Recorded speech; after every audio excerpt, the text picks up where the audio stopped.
أهلا بكم في حلقة جديدة من سيف مايند بودكاست. بصراحة الحلقة دي عزيزة جدا على قلبي من قبل ما تبتدي، لأن بقالي شهور بقول للضيفة بتاعتي يا ريت تيجي وتشرفيني وتنوريني، عايزين نتكلم، وكل شوية حد بص لنا في الحلقة أو في حاجة بتحصل. فالحمد لله فاينلي الحلقة هتبتدي مع ضيفتي بريهان هدهد، معالج نفسي بالفنون التعبيرية. بريهان مش Hello. مصدقة احنا اخيرا قاعدين قدام بعض. تصدقي all in good time الحمد صح، لله دي finally. حقيقة. حابة ابتدي معاكي بامتى اكتشفتي ان في حاجة اسمها فنون تعبيرية؟ بصي انا اصلا بدرس visual arts في سيستم الاي بي، ودايما كنت بلاقي انه في relation ما بين الحاجات اللي الولاد بترسمها والشخصيات بتاعتهم. فكان عندي a very very dear close friend, her name is ليلى دياب. بس قبل ما تاخدينا الحتة دي قولنا ازاي كنتي اصلا you figure it out انه في زي ميكس او في انه حد بيستخدم الوان معينة، فده حاجة في البرسوناليتي بتاعته. لا ده انا بقى مع نفسي. يعني انا من وانا صغيره بحب ارسم وبحب اسمع ميوزك وبحب الدانسينج، فكنت دايما بحس انه كل حاجه من دي كان ليها زي effect عليا. فحسيت انه okay, later on when I went into بقى the visual art system in general وبدأت افهم الماتيريالز وبدأت افهم how to use them and the technicalities، لقيت ان كل حاجه ليها impact نفسي. يعني impact مش على الشغل نفسه، عليا انا في التعبير بس. وكانت بتبقى واضحة، يعني الولاد لما بيستخدموا ماتيريال معينة ده بيعبر شخصيتهم عن شخصيتهم ايه؟ بصي ده الاول انا طبعا ما كنتش فاهمه كده. ده اللي خلاني ابتدي اسال هو ايه ريليشن دي، اكيد في حاجه بتتكلم عن الموضوع ده. فساعتها لما بقول لك انا بقى سالت صاحبتي دي وهي قالت لي في حاجه اسمها art therapy وانا I'm actually taking a diploma او certificate فيها، why don't you check it out. ففهمت بقى انه كل ماتيريال بتساعدك تريليس حاجه. الواتر كولرز مثلا it gives you more freedom, it gives you more space, it makes you fight فكرة الفير إنه أنتي it's something you can't control. و I use it a lot with my clients. حاجات تانية زي مثلا الموزايك، زي الماركرز، مثلا اللي بيبقى بيخاف قوي أو اللي بيبقى عنده فكرة إن هو عايز يتحكم في حياته من كتر ما هو خايف، ده بتلاقيه دايما بيتجه ناحية الحاجات الأقلام اللي يقدر يمسكها بإيده and they have this type of control عليها. فنبتدي بقى انا بقى كثيرابيست ابتدي استخدم كل ماتيريال في الوقت الصح اللي انا شايفاه مع الكلاينت، انه اوكي it's time to lose some fear فندخل ماتيريال معين، it's time to plant حاجة معينة and so on. according to يعني your intuition، صح؟ ولا بيبقى مثلا يعني هل بيبقى فيه بلان اول ما الشخص بيجي بتبقى انتي already عاملة بلان، ولا within the process you figure out انه احنا ممكن دلوقتي نستخدم كذا؟ الاتنين طبعا. يعني هي كده كده I cannot make a fixed plan for any client. وكده كده أنا بدي حاجة group وحاجة one to one. يعني I give two types of sessions. السيشنز اللي بتبقى جروب بتبقى more holistic، يعني بيبقى فيها حاجات general أكتر. برضو لما بلاقي حد مثلا محتاج ان هو يستوب I guide them through it، محتاج ان هو لا push through the fear I guide them through it. same في الone to one بس بيبقى focused قوي. يعني احنا we deal with traumas with wounds with حاجات that's very very sensitive، you have to hold the space انه تشوفي الكلاينت محتاج ايه دلوقتي، ايه اكتر حاجة فعلا هتك، اكتر حاجة فعلا هتخليكي تريليس understand the process on the inside بقى. فتقدري تقعدي معاها وزي تصاحبيها and to release it, to let it go. أنا حابة أعرف أنتي بقى كبريهان during the process of studying and knowing more about expressive arts إيه اللي اتغير فيكي بقى؟ يعني خدينا كده الرحلة، إيه اللي حصل، إيه اللي اتعلمتيه؟ كل حاجة اتغيرت حرفيا، كل حاجة اتغيرت. يعني I was a person and now I'm another person. It's like ما بحبش اقول ان انا الواحد بيتغير على قد ما الواحد remember. I believe you have it all within. You have all the answers within. You have all the peace, the love that you're looking for on the inside. when you بس have the space to regulate your nervous system, هي دي اللي بتفرق كل حاجة. فأنا nervous system بتاعي ما كانش موجود تقريبا، أو كان موجود بس زعلان. and it took me a lot to figure out. But once I discovered فعلا expressive arts, it became so easy and enjoyable. البروسس نفسها كانت it's like I'm these aha moments اللي هو ايه ده حاجة بتنور، فاهمة؟ و I see it a lot in my clients and it gives me يعني هو ده اللي أنا ببقى مستنياه، إنه ألاقي الكلاينت نفسه يلاقي الأها مومنت دي إنه okay I get it. فدي هي اللي بتفرق. That was my journey بقى on so many levels. قوليلي أكتر عن فكرة الأها مومنت. Is it about emotional healing اللي هو اللحظة إن أنا الله أنا عارف نفسي، أو أنا التراب اللي عليا ده شلته، أو أنا more in peace مع whatever إيه اللي حصل لي زمان؟ أكيد بقى هي it's a mix. بس فكرة إن الواحد understand. يعني أنا ممكن أقعد أقولك إنه في حد مثلا بيخاف، عنده خوف لا إرادي في كل حاجة في حياته، مش بتعرف تاخد قرارات، مش بتعرف accomplish حاجة. There's this type of fear that stops her في كل حاجة. إحنا بنقعد بنفصص بقى طب why it's here، الفير ده جاي منين، and we dig deeper we go way back until she gets الفير ده متكون من ايه. she understands الروتس بتاعته. when you understand the problem you can heal it. when you understand where it's coming from you can feel safe to deal with it. لكن we always fear the unknown، إنه أنا I don't know where it came from. I'm stuck in a loop اللي هو مثلا أنا ببقى هنا عايزة أبقى كويسة وهعمل نفسي روتين وهعمل نفسي مش عارف ايه وهمشي على سيستم and then فجأة بريك داون تاني وأنزل لتحت. طب what pulls me back؟ هو في حاجة أنا I need to solve in the core. فهي ده اللي أنا بعمله مع الكلاينتس بتوعي، إنه أنا I let them understand. أنا دايما بقول لهم انتوا you have from this equation you have 95% responsibility. I have the 5%. I just show you the way. I just teach you how to deal with your emotions, how to understand it, and then you're free. I'm here just as guidance. لكن انتي you take the tools and it's like a new language. انتي بتتعلمي لغة جديدة. فبتبتدي تفهمي نفسك. if you need any guidance في الأول خلاص I'm here. بعد كده هما بقى بينطلقوا يعني. و that's what I love about art therapy أو expressive therapy in general. ايه الفرق أصلا بينهم؟ expressive is more holistic يعني. الart في therapy tools أكتر ولا كهوليستيك بمعنى ايه؟ الart therapy الart بيبقى visual أكتر، اللي هو الحاجات الدروينج البينتينج السكالبتينج، الحاجات اللي هي أكتر ناحية الماتيريالز دي. لكن الإكسبرسيف بيبقى أي طريقة أنتي تقدري تعبري بيها عن نفسك، whether it's dancing, music, psychodrama، الإكسبرسيف بقى drawing والحاجات دي. فأنتي بتبقي واخدة كل ده تحت الأمبريلا بتاعت الإكسبرسيف arts and you use it to check بقى client which language do you speak, which language do you prefer. أو it's a mix of all حسب بقى كل واحد. بس I figure it out through the sessions، ولا أنا باجي أقولك بصي أنا مش بحب أرسم بس بحب أرقص، فإحنا كل سيشن هنبقى بنرقص؟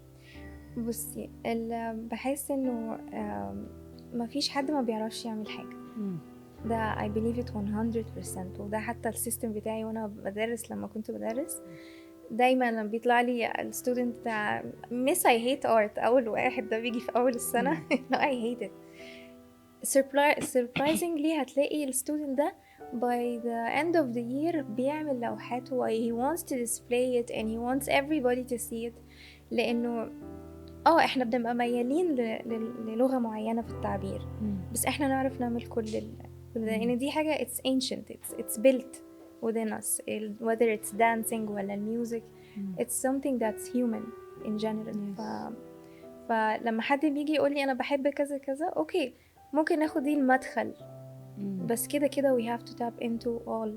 كده كده we have to unlock، لان كل حاجة بت unlock part of you. ف we have to tap into all. هي ليه الفنون عامة مرتبطة بفكرة المشاعر؟ يعني ليه once ان انا بمسك فرشة او باجي sessions expressive art I tap into my emotions, I understand my emotions اكتر؟ ايه العلاقة؟ Because you do what you feel. علشان feelings. مفيش structure معين تقصدي، او I'm free to paint whatever is inside، ولا ايه؟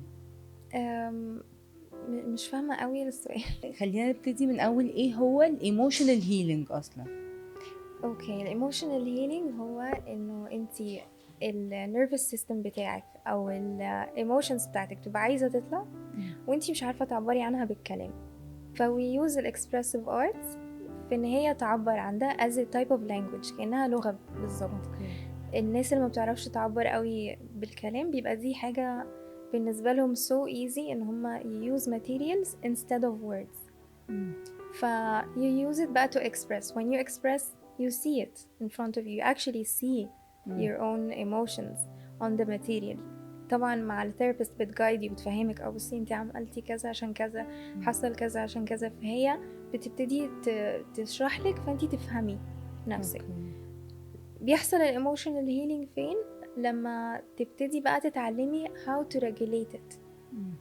طب انا عندي emotions كتير، عندي sadness, grief, anger, whatever I have، حتى ال excitement ال ups and downs دي كلها emotions.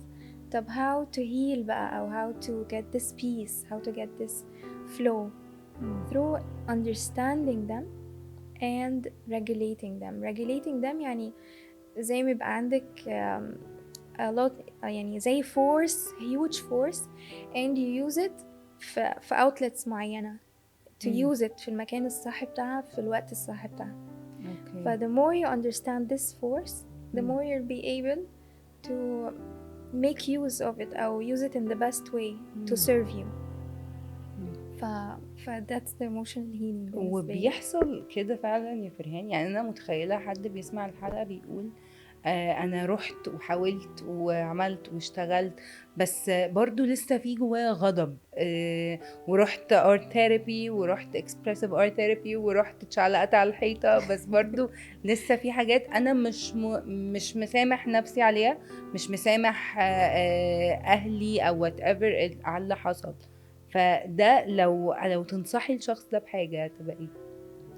اولا الشخص دوت ما ينفعش يروح اللي هي الوان تايم فيزيت، ده بيبقى ليه زي بروجرام بيمشي عليه. يعني these type of clients بيجولي بيبقوا في الوان تو وان مش في الجروب سيشنز، لان في الجروب سيشن انتي simply بتهايلايت حاجه خلاص you go with it, you go back to your life. بس انا ما خدتش ازاي how to deal with it, how to understand it, how to let it out of my system.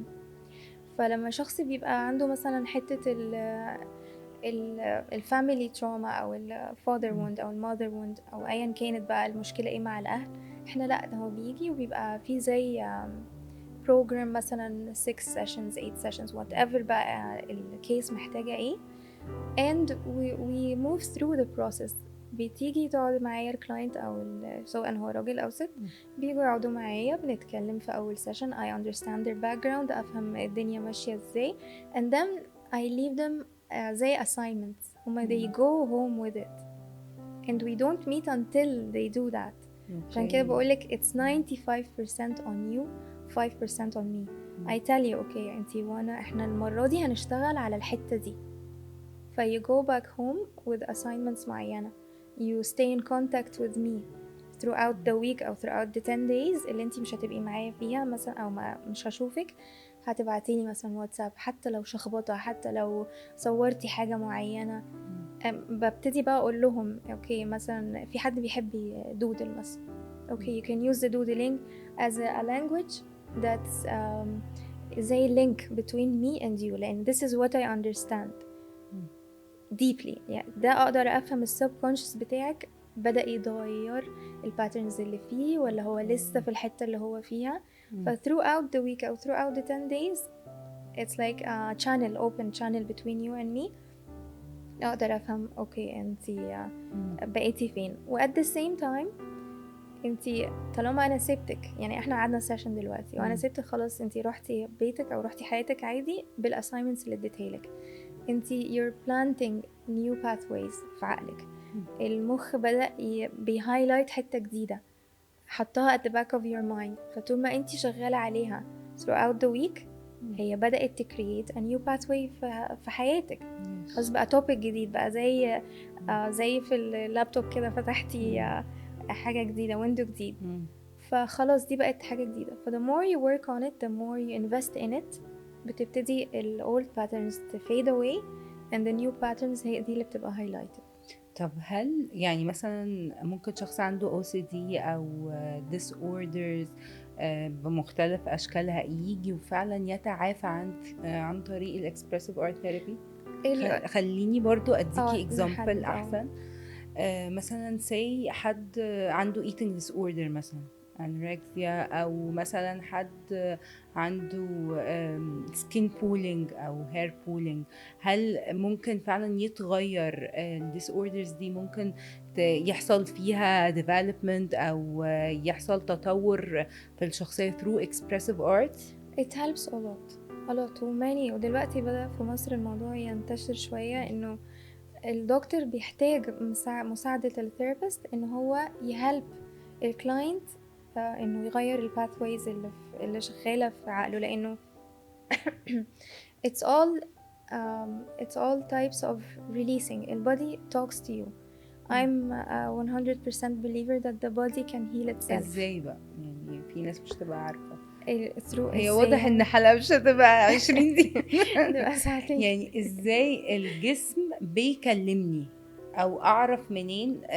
انا فاهمة كويس جدا طبعا انه لو انا شخص مش متناسق مع يعني او I don't get attention to my body، لو انا مش اصلا على طول ملخوم في حياتي وعمري ما بتشك ان حتى جسمي حاسس بايه، قعدتي عاملة ايه، فانا اصلا منفصل. بس خلينا نتكلم عن حد لا aware انه في جسم، بس برضو قوليلنا اكتر ازاي الجسم بيكلمه. اوكي، اقولك حاجة سهلة قوي ودي كلنا مرينا بيها. احنا عندنا في الحتة بتاعت البطن دي او السولار بلاكسس يعني فيها مليانة نيرفز، شبكة من النيرفز. فوقت لما بتبقي مبسوطة قوي بيقولك you feel butterflies in your tummy، بتديكي كده sense معين in your tummy. وقت لما تبقي خايفة او زعلانة بطنك توجعك، تقولي انا بطني وجعتني، انا مش عايزة اروح هنا، انا مش عايزة اعمل كذا. This is one of the ways that your body talks to you. حاجة تانية your lower back مثلا which is very very common, extremely common، بشوفها في clients كتير واليوجا كمان. ايه اللي بيحصل؟ انتي اللور باك انتي دايما غصب عنك لو انتي متضايقه او زعلانه هتلاقي الكتاف بتاعتك قفلت كده لقدام، فكل جسمك هيبقى مايل لقدام، فكل الحمل بتاع كل الابر بودي بتاعك هيبقى متركز فين؟ على اللور باك بتاعك. this comes why?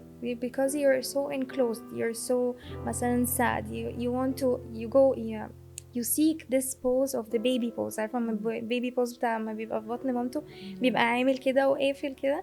This is the safe pose that the body knows, the body understands. كده حاجة من عند ربنا، هو فاهم لما هيعمل كده it feels safe، فجسمك بيبتدي ياخدك كده لقدام عشان يحسسك بأمان. which is not okay مع ان انتي بقى خلاص بقيتي شخص كبير مش جوه بطن مامتك، فاهمة قصدي؟ فده بيسترس جامد على اللور باك and so it brings you pain. رجلك تقف، يحصل لك بقى يقول لك عندك ديسك، عندك مش عارف ايه and it develops. بس when you understand you can actually help yourself. و this is one of the reasons اللي خلتني أتاب في اليوغا، إنه especially الين يوغا، إنه هي بتديل في very very deep tissue of the body, the fascia of the body which holds a lot of memory. your body holds memory of all the emotions. هتلاقي دايما عندك الرقبة بالشولدرز واقفين، عندي مشكلة في رقبتي، عندي مشكلة في كتافي، دي very very common. الكتاف والرقبة والlower back and your chest area. حاسة مش قادرة أتنفس، مش قادرة أعمل مش عارفة ايه. فالحاجات دي كلها you can حرفيا تسيحيها كده بس with awareness. يعني I healed through الحاجات دي a lot. يعني I've been through كل ده. I understand the impact. عشان حتى دلوقتي أبقى قادرة أتصل مع الكلاينت بتاعي because I went through it. I understand how it can affect you, and I believe 100% it can do magic. It can heal you. Your body is capable of that. It is magical. عايزة أقولك حاجة، يعني وأنا دلوقتي ببصلك كده وقبل حتى ما أشوفك، أنا بحس قوي من your profile ومن شكلك إنه في سلام كده وصل، في طمأنينة نوعا ما. فسؤالي هو إزاي نوصل للسلام والطمأنينة؟ وهل في differences ما بينهم ولا الاتنين بيسيرف بعض؟ وازاي نوصل يبقى عندنا سلام؟ يعني your vibes is سلام فعلا. يعني مش عارفة لو حد تاني قالك كده او you feel اصلا ده من ستوريز. حتى بحط ستوريز كذا حد يقول لي انا بحب اتفرج على الستوريز بتاعتي لان I don't post a lot. فيقول لي انا بحب اتفرج على الستوريز بتاعتك، بس انتي لو بصيتي في الستوريز هتلاقيها ايه؟ كلها حاجات عن النيتشر، حاجات عن حاجات ربنا خلقها. يعني فده بياخدنا ناحية التأمل أكتر، إنه برضو دي حاجة من الحاجات الهدية اللي ربنا اداها لنا. إنه but it includes you يا فريهان. it includes me. أما لازم أطلع لك كده يعني فيها from your vibes. لازم هطلع لك في حتة بس أنا عايزة أقولك أنا ما كنتش كده خالص. انا كنت الاكستريم اوبوزيت. مش هصدق، ما حدش بيصدق بس الاهل والعائله عارفين الناس اللي كانت معايا عارفين. I've never been like that. I was يعني كان عندي a lot of issues. It is an ongoing process. It doesn't end. I love it now. later أو مش later، قبل كده أنا كنت بستراجل فيها. I don't accept it. I don't like it. ليه؟ لأن ما كنتش فاهماها. When I started understanding it, now I enjoy it. I tap into my emotions whether it's good or bad with this sense of exploring. أنا زي البيبي اللي بتديله حاجة جديدة وعنده شغف إن هو يكتشفها ويحلها طب في إيه؟ طب إيه اللي حصل كده؟ فاهمة قصدي؟ I have this conversation within me which I believe. ودايما دي بتبقى يعني topic. حتى clients بتوعي دايما هم يقولوها لي، مثلا لو احنا في جروب سيشن واقول لهم انا خايفه مثلا او متقلقه او حاجه، لو في عدد كبير او مش او انتقد نفسي في حاجه قدامهم، يقولوا لي see شايفه don't speak to yourself like that. تقوليش لنفسك كده، اتكلمي مع نفسك كويس. ف it's beautiful بصراحه انه I always have this conversation, inner conversation between me and me that has space. Because I never had that space مع أي حد حواليا. I created within. now خلاص I feel safe within. I feel love within. I feel it's okay to do mistakes. It's okay to be slow. It's okay to rest. ودي الفيز بقى اللي أنا فيها دلوقتي. It's okay بس to rest. علشان توصلي لده I guess it was a long process وفي مراحل مختلفة. يعني علشان أتقبل الفايت اللي بتحصل أو الأصوات المختلفة وإن أنا كمان أبقى واعية إن أنا دلوقتي من حقي أتكلم وأقدر أقول كل حاجة. It's okay to have rest. It's okay حتى لو عملت mistakes. to contain yourself I guess كان في بقى process من denial أو من rejection fears anger. فما تقوللنا اكتر، يعني ادينا كده هنت ازاي ان هتعدوا بكذا وكذا وكذا بس في الاخر هتوصلوا للاند ريزلت هتبقى كده، او ولا هو اصلا مش هيبقى فيه اند ريزلت with a process with journey طويله؟ بصي هي ما مش بحب اقول end result بس البين ends اوكي. لو هنتكلم على البين نفسه او الستراجل it does end. You hold yourself زي ما انت قلتي, you contain yourself. ف how it starts, how it starts أو how it develops بقى, هي دي الفكرة. أنا ما كنتش أعرف, ما كانش عندي حد بيجايدني. ده أنا اللي كنت عمالة أدرس مع نفسي, أبص هنا أبص هنا, أنا اللي كنت بأكسبلور وبشوف. لكن now with all what I studied ولسه it's an open يعني ملهاش آخر. I will always be a student. بس مع الحاجات الصغيرة اللي أنا ممكن أتعلمتها دلوقتي خلاص I can manage. for my clients it's different. انتي already خلاص عارفة ما حد بيعمل كيكة مثلا ويقعد يجرب الريسيبي, now I have a ready recipe for you. ف it takes not long, حسب بقى كل واحد الويل بتاعته عاملة ازاي, السبيس بتاعه عامل ازاي, الاتموسفير بتاعه عامل ازاي. كل دي حاجات بتساهم في سرعة ان الواحد يجد this inner peace او you understand it, you get to understand and actually يعني explore بقى بطريقة فيها هدوء, ما فيهاش بقى اللي هو انا عايزة دلوقتي ابقى كويسة, انا عايزة دلوقتي. طب ما السربعة دي معناها ان في حاجة تانية, معناها ان في حد جوه عمال عايز ياتشيف عشان يحس انه validated مثلا, يحس انه ليه معنى. فندخل نشوف بقى مين جوه بيخبط عاوز ايه, فاهمة قصدي؟ ف it's a very very deep process, بس مش لازم تبقى long خالص يعني. طب ما تقولي لنا كده مثلا لو 3 حاجات نعمله, يعني حد مش عايز يروح الثيرابي while it's recommended highly recommended, بس ايه اللي انا ممكن اعمله في بيتي يوصلني شوية لسلام؟ انا بصراحة بحس ان slowing down, if you slow down you will notice, هتبتدي تشوفي, you will breathe. احنا we don't breathe, we don't breathe, مهمة وده جدا. بيأثر قوي على جسمنا بطرق فظيعة يعني. زي ما قلت لك, لو عندنا بقى وجع في الرقبة وفي الشولدر وفي اللور باك, انتي بمجرد ما هتدي نفسك مساحة to slow down, which is a very feminine energy thing. احنا I believe in energy honestly, and I believe انه احنا عارفين يعني انه we have the masculine and the feminine energy.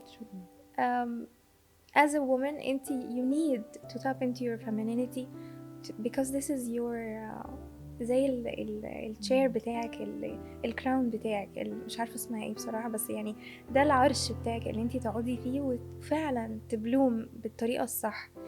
ف if you tap في الحته بتاعت ان انا هسلو داون, هبتدي ابقى aware. فكره ان انا بجري على طول, بجري وعندي ده وعندي ده وعندي ده وعندي ده, لا هو مش لازم. بس فكرة ان انتي تاخدي القرار بتاع مش لازم ده, هي ده التشالنج. يعني ان انتي تقولي لنفسك انا I will slow down, I'll take the decision and I will make the intention today I will slow down. وهسلو داون بأول حاجة بالبريذنج بتاعي. احنا من كتر ما احنا بنجري بتتنفسي, you only fill the upper part of the lungs. So when you slow down with intention, you breathe and you actually breathe into your tummy, fill your belly with air and you exhale, بتلاقي الجسم نفسه تغير. الجسم نفسه يقدر بقى يهيل itself فعلا, يقدر يريلاكس, النيرفز بتاعتك تهدى, your body feels safe. So that's one of the very يعني transformative بس هل في types of breathing صح؟ يعني هل بتفرق في حاجة؟ طيب اكيد ده علم بقى. اوكي, يعني هل فعلا كل طريقة نفس ليها استخدام أكيد. ولا أكيد عادي؟ بس انا اللي انا بقوله لك ده اللي هو اللي اي حد يعمله وهو قاعد عادي, ده النورمال بريذنج. جربي تاخدي نفس من مناخيرك, تملي بطنك هوا, وبعدين تسكويز بطنك لجوه وتطلعيه من بقك النفس. هتحسي ان انتي في سبيس, اديتي نفسك سبيس جوه. بنفض اي حاجه دست جوه ما طلعه بره. it could be كل واحد يشوفها بالطريقه اللي وحاسه كمان انه as if I'm giving a voice to myself, I'm allowing myself انه يعني طول ما انا كاتمه النفس كده. أكيد. يعني انا كميسره شخصيا فعلا لما ببقى مثلا متوتره بكتم نفسي، يعني حتى وانا في التمرين مثلا. فالكوتش مثلا تقول لي اتنفسي اتنفسي وانت بتتمرني. ايوه بالظبط، عشان ما بتحصل. احنا اتعودنا على كده. مم. بس now احنا خلاص we're aware. Yes.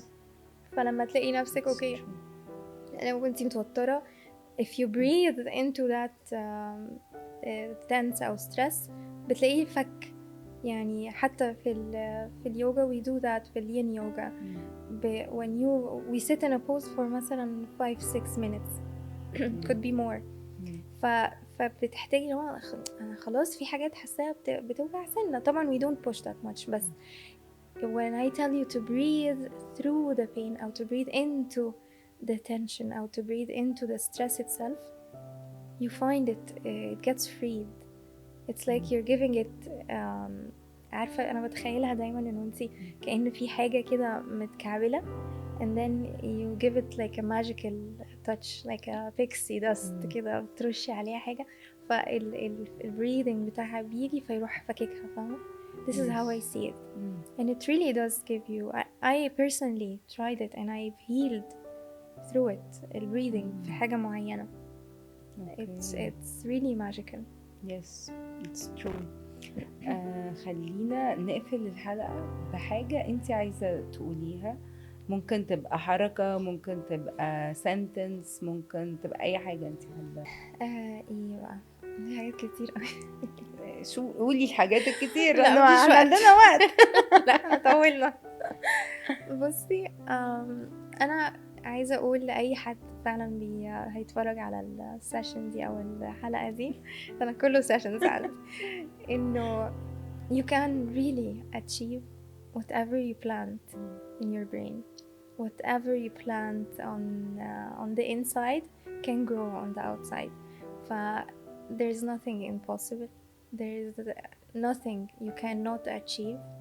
You can achieve anything you put your head to. أي حد فعلا نفسه يعمل أي حاجة لا go for it. أي حاجة انتي نفسك فيها، أي حاجة حاسة انك مخنوقة فيها، حاسة انك it will never end. لا everything ends. Everything changes. Everything. What matters is how بقى you deal with yourself في البروسess. It's really easier than it is يعني published لينا. It's a lot easier. It's something within. Yes. بس محتاجين ان احنا approach it in the right way with the right people. انا هقفل الحلقة هنا علشان بجد I felt قوي كلام بريهان.